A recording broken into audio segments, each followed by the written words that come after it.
General इन्ट्रीको लागि हुन त यसमा तपाईँले लेजर नि सोधिन्छ, कहिलेकाहीँ जनरल सोधिन्छ होइन, त्यो तर लेजर जनरल तपाईँ बुझ्नुहुन्छ भने लेजर त आफै यतिकै पनि बनाउन सकिन्छ। ठिक छ।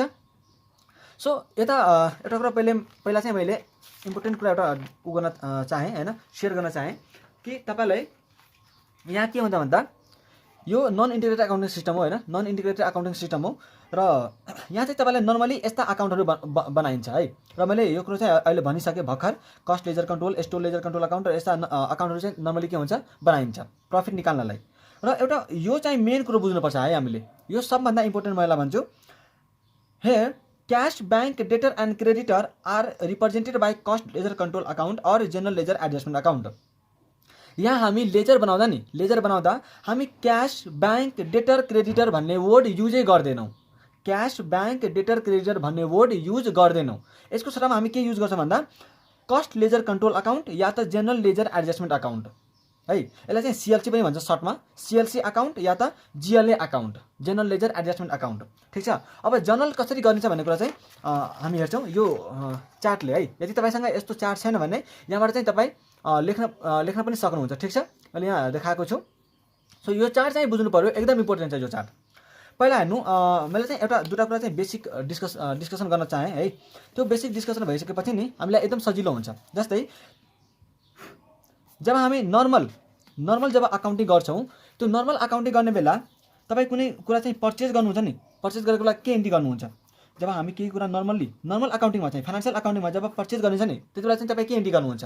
या त तपाईँ के एन्ट्री गर्नुहुन्छ भन्दा मैले पर्चेज गर्छु यहाँ होइन, यहाँ चाहिँ मैले के गर्छु पर्चेज अकाउन्ट डेबिट गर्छु, पर्चेज अकाउन्ट डेबिट गर्छु र या त मैले चाहिँ टु क्यास पेड गरेको हुनसक्छु, या त होइन टु क्यास पेड गरेको हुनसक्छु, या त मेरो उधारो लिएको छ भने क्रेडिटर चाहिँ हुनसक्छ होइन।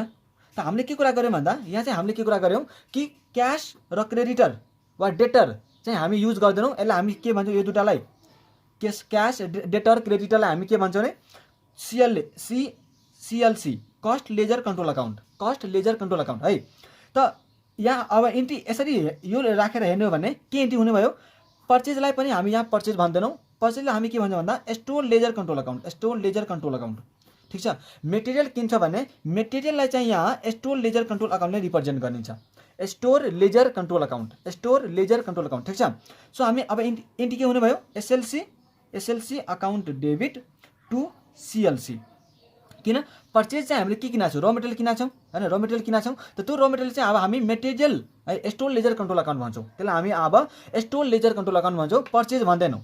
ठिक छ। यति बुझ्यो भयो कि दुई तिनवटा कुरा चाहिँ बुझ्नुहोस्, त्यसपछि पुरै चार्ट मजाले बुझिन्छ।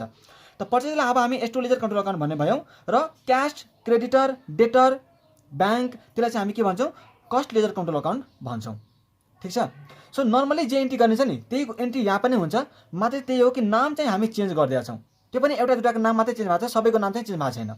त्यस्तै यदि मैले सपोज मैले यदि वेजेस तिरेँ होइन, एउटा इक्जाम्पल जस्ट मैले दिइरहेको छु कि त्यसपछि चाहिँ तपाईँलाई चार्ट बुझ्न सजिलो हुन्छ,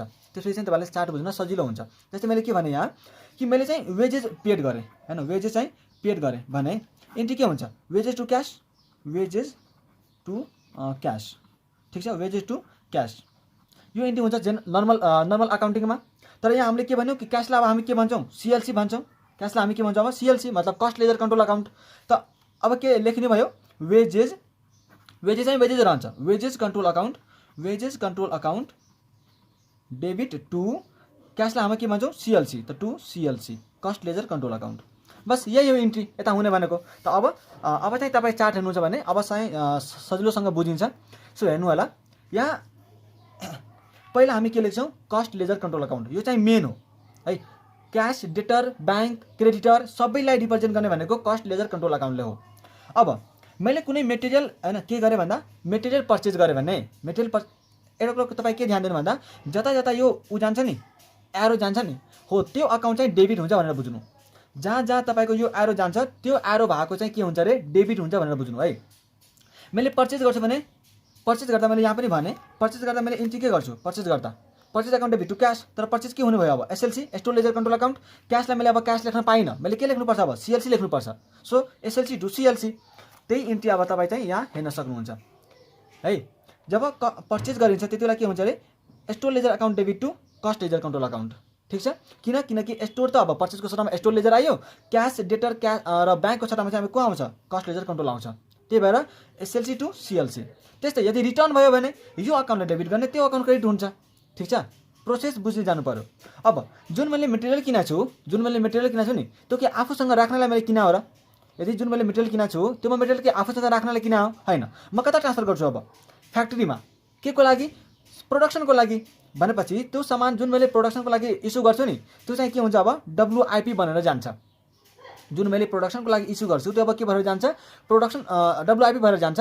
त्यही भएर हेर्नु, यदि मैले इस्यु गरेँ भने कसले पाउँछ, डब्लुआइपीले। त डब्लुआइपीले पाउँछ त एन्ट्री के गर्छ, डब्लुआइपी टु स्टोर लेजर। आएर कतातिर गएको छ, डब्लुआइपीतिर। त डब्लुआइपी टु स्टोर लेजर। या त तपाईँ यसरी पनि बुझ्नुहुन्छ, receiver debit giver credit, receiver debit giver credit. ठिक छ। त WIP control account debit to SLC store ledger control account. त्यस्तै यदि कुनै सामान स्टोर लेजर डब्लुआइपीबाट चाहिँ उता रिटर्न गर्यो, स्टोरमा चाहिँ सामान रिटर्न गर्यो, प्रोडक्सन डिपार्टमेन्टले यदि कुनै सामान स्टोरमा रिटर्न गर्यो भने अब यो रिसिभर भयो। त receiver account debit to giver account. ठिक छ। त्यसपछि हेर्नुहोस्, अब डब्लुआइपीबाट सामान कता भन्छ, फिनिस गुड्समा कन्भर्ट हुन्छ। डब्लुआइपीबाट सामान कता कन्भर्ट हुन्छ, फिनिस गुड्समा। त फिनिस गुड्समा कन्भर्ट भयो भने डब्लुआइपीबाट कता गयो, फिनिस गुड्समा। त receiver account debit to giver account, मतलब finish goods control account debit to WIP control account. ठिक छ। त्यस्तै अब फिनिस गुड्स त बनिसक्यो। फिनिस गुड्स बनिसकेपछि कि हामी स्टोरमा राख्नलाई त बनाएको होइन नि त, त्यसलाई त बेच्छौँ, सेल गर्नु पर्यो। भनेपछि फिनिस गुड्सलाई हामी कता ट्रान्सफर गर्छौँ, cost of sales अकाउन्टमा। Cost of sales अकाउन्टमा transfer गर्दा त्यसको भ्यालु चाहिँ कस्ट अफ गुड्स सोल्डको भ्यालु हामी लिन्छौँ है। फिनिस गुड्सबाट कस्ट अफ सेल्समा ट्रान्सफर गर्दा त्यो भ्यालु चाहिँ वास्तवमा के हुन्छ, कस्ट अफ गुड्स सोल्ड हुन्छ। मतलब यदि तपाईँलाई सेल्स प्राइस दिएको छ भने त्यसबाट चाहिँ तपाईँ मार्जिन घटाएर कस्ट अफ गुड्स सोल्ड निकाल्नुहुन्छ, अनि बल्ल त्यो चाहिँ कस्ट अफ सेल्स अकाउन्टमा चाहिँ लेखिन्छ। अब कस्ट अफ सेल्सबाट चाहिँ हामी कता ट्रान्सफर गर्छौँ त्यसलाई, कस्टिङ प्रफिट एन्ड लस अकाउन्टमा। ठिक छ। कस्टिङ प्रफिट एन्ड लस अकाउन्टमा यहाँ चाहिँ कुन आउँछ, जुन इन्ट्री जति युनिट हामीले बेचा हुन्छौँ त्यो चाहिँ मात्रै यहाँ आउँछ। र त्यसपछि चाहिँ लास्टमा सेलको इन्ट्री गरिन्छ। सेलको इन्ट्री गर्दा जब तपाईँ सेल गर्नुहुन्छ नि, त्यति बेला के हुन्छ, या त तपाईँको क्यास आउँछ, या त तपाईँ उधारमा बेच्नु भएको छ भने तपाईँको डेटर क्रिएट हुन्छ। त हामीले के भइरहेको छौँ कि डेटर या त क्यासको सट्टामा के लेख्छौँ, कस्ट लेजर कन्ट्रोल अकाउन्ट। त अब फेरि डेबिट के हुने भयो, कस्ट लेजर कन्ट्रोल अकाउन्टै डेबिट हुने भयो। ठिक छ। सो अब होइन, अब यहाँ यति बुझ्नुभयो होइन, यो प्रोसेस नै बुझ्नुभयो। अब यहाँ के छ कि मैले वेजेस इन्कर गर्छु होइन, मैले वेजेस इन्कर गर्छु।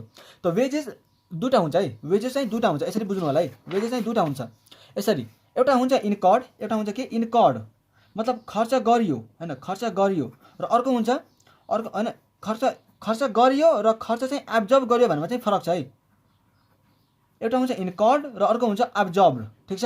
त जब इन्कर्ड हुन्छ नि, जब इन्कर्ड हुन्छ त्यतिखेर चाहिँ हाम्रो डाइरेक्ट प्लस इन्डाइरेक्ट दुइटै वेजेस हुन्छ है। डाइरेक्ट प्लस इन्डाइरेक्ट दुइटै वेज इन्कर भएको हुन्छ, तर दुइटै चाहिँ एकै ठाउँमा अब्जर्भ हुँदैन। डाइरेक्ट वेज भनेको त्यस्तो खालको वेज जुन हाम्रो प्रोडक्टमा चाहिँ डाइरेक्टली लागेका हुन्छन्, मतलब त्यो इम्प्लोइजहरूको वेज जो चाहिँ प्रोडक्सनमा डाइरेक्टली इन्भल्भ भएको छ नि, त्यसको वेजलाई चाहिँ हामी डाइरेक्ट वेज भन्छौँ। तर जो मान्छे गार्डमा बस्छ, सेक्युरिटी गार्डमा बस्छ होइन, सुपरभिजनहरू यताउता गरेका छन्, त्यसको त इन्डाइरेक्टली भयो नि त, त्यो त डाइरेक्टली प्रोडक्सनमा त इन्भल्भ भएको छैन होइन। सेक्युरिटी गार्डमा बस्छ भनेपछि त्यसको वेजेस पनि यसमा त हुन्छ होइन, उसको पनि त वेजेस हो। त जब इन्कर हुन्छ नि त्यति बेला चाहिँ डाइरेक्ट प्लस इन्डाइरेक्ट दुइटै हुन्छ। तर डाइरेक्ट चाहिँ डब्लुआइपीमा ट्रान्सफर हुन्छ, डाइरेक्ट चाहिँ डब्लुआइपीमा एब्जर्भ गर्नु छ भने इन्डाइरेक्ट चाहिँ तपाईँ प्रोडक्सन ओभरहेडमा एब्जर्भ गर्नुहुन्छ। ठिक छ। यो कुरो चाहिँ बुझ्नु पर्यो। त इन्कर्ड हुँदा, जब इन्कर्ड हुन्छ नि त्यतिखेर हामी के इन्ट्री गर्छौँ भन्दा wages to cash, wages account to cash. तर क्यासले यहाँ क्यास भन्न पाइएन, के भन्नुपर्छ, कस्ट लेजर कन्ट्रोल अकाउन्ट। ठिक छ। त एउटा इन्ट्री चाहिँ इन्कर्डको हुने भयो र एब्जर्बको चाहिँ छुट्टै इन्ट्री हुने भयो। ठिक छ। त डब्लुआइपीलाई के अरे डाइरेक्टलाई चाहिँ जब तपाईँ इन्कर्डको इन्ट्री गर्ने बेला डाइरेक्ट प्लस इन्डाइरेक्टको दुइटैको अमाउन्ट चाहिँ तपाईँ यता लेख्नुहुन्छ। ठिक छ। इन्कर्डको इन्ट्री गर्ने बेला डाइरेक्ट प्लस इन्डाइरेक्ट दुइटैको अमाउन्ट यहाँ आउँछ। तर जब एब्जर्ब गरिन्छ नि त्यति बेला चाहिँ डाइरेक्टको डब्लुआइपीमा गरिन्छ, एब्जर्ब गरिन्छ, र इन्डाइरेक्टको चाहिँ प्रोडक्सन ओभरहेडमा एब्जर्ब गरिन्छ। अब यही कुरो चाहिँ तपाईँ यहाँ हेर्नुहोस्, इन्कर्ड गराएछ भने इन्ट्री के हुने भयो, wages control account debit to के अरे कस्ट लेजर अकाउन्ट। किनकि नर्मली इन्ट्री के गरिन्छ, वेजेस टु क्यास। त वेजेस टु क्यासको सट्टामा कस्ट लेजर कन्ट्रोल अकाउन्ट। बुझिराख्नु भएको छ नि है, बुझिराख्नु भएको छ। त्यसपछि यो त इन्कर्डको इन्ट्री भयो। यसमा दुइटै हुन्छ, इन्कर्ड गर्ने बेला दुइटै हुन्छ, डाइरेक्ट प्लस इन्डाइरेक्ट दुइटै हुन्छ यसमा। तर जब एब्जर्ब गरिन्छ नि त एब्जर्ब गर्ने बेला डाइरेक्ट मैले कता अब्जर्ब गर्छु यहाँ हेर्नुहोस् यो रातो पेन गएको हेर्नुहोस् त डाइरेक्ट चाहिँ कता अब्जर्ब गरिन्छ अरे एकैचोटि डब्लुआइपीमा गएर त के हुने भयो यसलाई हेर्नुहोस् एरो कतातिर गएको छ डब्लुआइपीमा त डब्लुआइपीमा एब्जर्ब गर्यो भने डब्लुआइपी रिसिभर भयो त receiver account debit to giver account मतलब WIP control account debit to wages control account यतिसम्म क्लियर छ। अब इन्डाइरेक्ट जुन वेज छ नि त्यसलाई हामी डब्लुआइपीमा गर्दैनौँ त्यसलाई हामी कता लाग्छौँ प्रोडक्सन ओभरहेडमा कता रे प्रोडक्सन ओभरहेडमा ठिक छ। यहाँ हेर्नुहोस् त ओभरहेड इन्डाइरेक्ट वेजेस कता गएको छन् इन्डाइरेक्ट वेज होइन इन्डाइरेक्ट वेज चाहिँ प्रोडक्सन ओभरहेडमा होइन प्रोडक्सन ओभरहेड कन्ट्रोल अकाउन्टमा ऊ हुन्छ एब्जर्ब हुन्छ या त एडमिन ओभरहेड कन्ट्रोल अकाउन्टमा ऊ हुन्छ एब्जर्ब हुन्छ या त सेलिङ एन्ड डिस्ट्रिब्युसन ओभरहेडमा एब्जर्ब हुन्छ। त्यो चाहिँ यसको नेचर हेरेर हामी थाहा पाउन सक्छौँ कि के रिलेटेड यो चाहिँ वेजेस थियो त होइन। यदि फ्याक्ट्रीसँगै रिलेटेड इन्डाइरेक्टवाला है डाइरेक्ट त डब्लुआइपीमै जाने भयो तर इन्डाइरेक्टलाई हामी नेचर हेर्छौँ कि त्यो फ्याक्ट्री ओभरहेडसँग भएको थियो कि होइन फ्याक्ट्रीसँग भएको रिलेटेड थियो कि या त एडमिनसँग रिलेटेड थियो कि होइन या त त्यो सेलिङ एन्ड डिस्ट्रिब्युसनसँग रिलेटेड थियो कि केसँग रिलेटेड छ त्यही अनुसार चाहिँ हामी त्यसलाई एब्जर्ब गरिदिन्छौँ है। यदि फ्याक्ट्रीसँग रिलेटेड छ भने फ्याक्ट्री ओभरहेड कन्ट्रोल अकाउन्टमा हामी एब्जर्ब गर्छौँ मतलब factory overhead control account debit to के अरे वेजेस कन्ट्रोल अकाउन्ट ठिक छ। एडमिनसँग रिलेटेड छ भने admin overhead control account debit to wages control account. त्यस्तै selling and distribution overhead control अकाउन्टसँग रिलेटेड छ भने selling and distribution overhead control account debit to wages control account हामी गर्छौँ। अब यो त भयो वेजेसका कुरा। अब तपाईँको चाहिँ धेरै फ्याक्ट्री ओभरहेडका कुराहरू फ्याक्ट्री ओभरहेड पनि इन्कर गर्नुहुन्छ तपाईँ धेरै खर्चहरू चाहिँ फ्याक्ट्रीसँग रिलेटेड हुन्छन् धेरै खर्चहरू चाहिँ एडमिनसँग रिलेटेड हुन्छन् धेरै खर्चहरू चाहिँ सेलिङ एन्ड डिस्ट्रिब्युसन ओभरहेडसँग रिलेटेड हुन्छन् त कसलाई चाहिँ कता ऊ गर्ने त एब्जर्ब गर्ने त यता पनि पहिला इन्कर्डको इन्ट्री गर्नुपर्छ यहाँ हेर्नुहुन्छ भने हेर्नुहोस् एक्सपेन्सेस इन्कर्ड के एफओएच कन्ट्रोल होइन फ्याक्ट्रीसँग रिलेटेड खर्चहरू या त एडमिनसँग रिलेटेड खर्चहरू या त सेलिङ एन्ड डिस्ट्रिब्युसनसँग रिलेटेड खर्चहरू यदि तपाईँ इन्कर्ड गर्नुहुन्छ भने यो account debit to cost ledger control account यहाँ हेर्नुहोस् त यसरी गएको छ नि तीनवटामा। त यदि सपोज फ्याक्ट्रीको खर्च गर्नुहुन्छ भने नर्मली तपाईँ के गर्नुहुन्छ जस्तै स्यालेरी त स्यालेरीको के इन्ट्री हुन्छ स्यालेरी टु क्यास हो कि होइन स्यालेरी टु क्यास त स्यालेरी टु क्यास जस्तै यहाँ चाहिँ वेजेस त भयो होइन अरू कुनै डाइरेक्ट एक्सपेन्सेस छ सपोज डाइरेक्ट एक्सपेन्सेस त्यसलाई चाहिँ हामी के गर्छौँ direct expenses account debit to cash होइन त यहाँ चाहिँ त्यो डाइरेक्ट एक्सपेन्सेस कोसँग रिलेटेड छ फ्याक्ट्री ओभरहेड कन्ट्रोल अकाउन्टसँग रिलेटेड छ त्यही भएर factory control account debit to cost ledger control क्यासको छटामा कस्ट लेजर कन्ट्रोल अकाउन्ट बुझिराख्नु भएको हो। त्यसरी एडमिन छ भने admin to cost ledger selling and distribution छ भने सेलिङ एन्ड डिस्ट्रिब्युसन। अब यसको एब्जर्प्सनको कुरा हेर्ने हो भने फ्याक्ट्री ओभरहेड चाहिँ तपाईँको डब्लुआइपीमा एब्जर्ब गरिन्छ फ्याक्ट्री ओभरहेड कन्ट्रोल अकाउन्ट चाहिँ डब्लुआइपीमा एब्जर्ब गरिन्छ। एडमिन ओभरहेडको चाहिँ हेर्नुपर्ने हुन्छ है एडमिन ओभरहेडको चाहिँ तपाईँले हेर्नुपर्ने हुन्छ कि यो चाहिँ यदि प्रोडक्सनमा यो एडमिन ओभरहेड यदि प्रोडक्सनमा इन्कर भएको छ भने तपाईँ फिनिस गुड्समा एब्जर्ब गर्नुहुन्छ र यदि यो जेनरल नेचरको एडमिन ओभरहेड छ भने तपाईँ चाहिँ कस्ट अफ सेल्समा एब्जर्ब गर्नुहुन्छ र कतातिर एरो गएको छ त्यो चाहिँ ऊ हुन्छ है डेबिट हुन्छ होइन। यदि त्यो प्रोडक्सनमा ऊ भएको छ भने इन्कर भएको छ भने हामी कुनमा ऊ गर्छौँ एब्जर्ब गर्छौँ फिनिस गुड्स कन्ट्रोल अकाउन्टमा त इन्ट्री के हुन्छ finish goods control account debit to admin overhead control account. त्यस्तै यदि जेनरल नेचरको छ भने हामी कता एब्जर्ब गर्छौँ कस्ट अफ सेल्समा इन्ट्री के हुन्छ cost of sales account debit to admin overhead control account. अब लास्ट छ एउटा selling and distribution overhead control account. त सेलिङ एन्ड डिस्ट्रिब्युसन ओभरहेड जहिले पनि त्यो सेल्समा मात्रै लागु हुन्छ जस्तै हामी कति युनिट बेच्छौँ त्यसमा मात्रै हाम्रो सेलिङ एक्सपेन्सेस इन्कर्ड गर्नुपर्ने हुन्छ हामी प्रोडक्सन युनिटमा चाहिँ selling and distribution overhead incur हुँदैन जहिले पनि जति युनिट हामी सोल्ड गर्छौँ त्यो युनिटमै हाम्रो सेलिङ एन्ड डिस्ट्रिब्युसन ओभरहेड लागेको हुन्छ ठिक छ। So selling and distribution overhead कुनमा एब्जर्ब हुने भयो कस्ट अफ सेल्स अकाउन्टमा एब्जर्ब हुने भयो। यति गरिसकेपछि एउटा लास्ट छ कि स्टोर लेजर जुन छ नि स्टोर लेजर कन्ट्रोल अकाउन्ट यसले त अब के भन्छ भन्दाखेरि कि डाइरेक्ट मेटेरियल त कसलाई सप्लाई गर्छ डब्लुआइपीलाई डाइरेक्ट मेटेरियल त कसलाई सप्लाई गर्छ डब्लुआइपीलाई त्यही भएर हामीले त्यो इन्ट्री गऱ्यौँ होइन त्यतिखेर।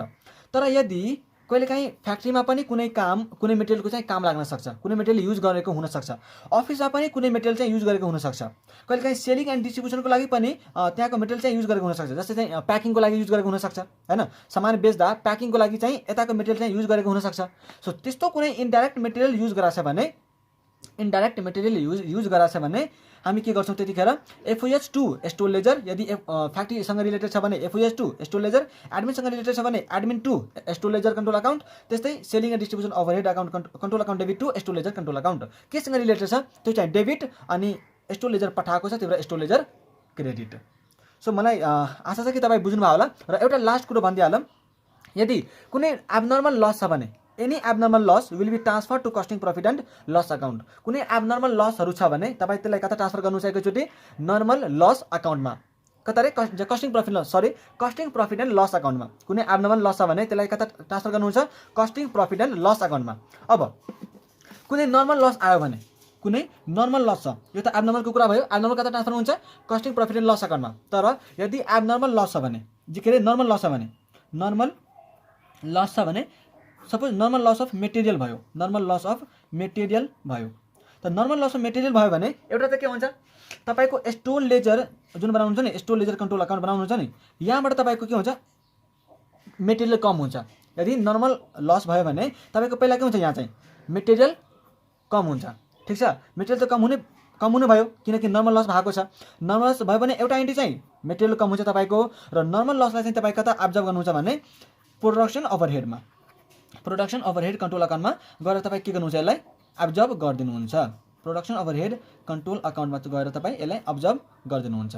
ठिक छ, अब्जर्भ गरिदिनुहुन्छ। सो यति भइसकेपछि हाम्रो यति नै छ यो च्याप्टरमा है। यो च्याप्टर चाहिँ हाम्रो यति नै छ। यदि तपाईँलाई भिडियो मन पर्यो भने प्लिज च्यानललाई सब्सक्राइब गर्नु होला र भिडियोलाई सेयर पनि गर्नु होला। र यदि तपाईँलाई मनमा लागेका केही कमेन्टहरू छ भने तपाईँ चाहिँ कमेन्टमा लेख्न सक्नुहुन्छ। तपाईँलाई कुनै क्वेरी छ केही छ भने तपाईँ कमेन्टमा लेख्न सक्नुहुन्छ। र भिडियोलाई चाहिँ सेयर गर्न नबिर्सनु होला है, आफ्नो साथीभाइहरूलाई पनि सेयर गर्नु होला प्लिज है। र च्यानललाई चाहिँ सब्सक्राइब गरेर बेल बटनलाई थिच्न नबिर्सनु होला। सो आजलाई यति नै गरौँ। Thank you so much for watching this video है। Take care, bye by.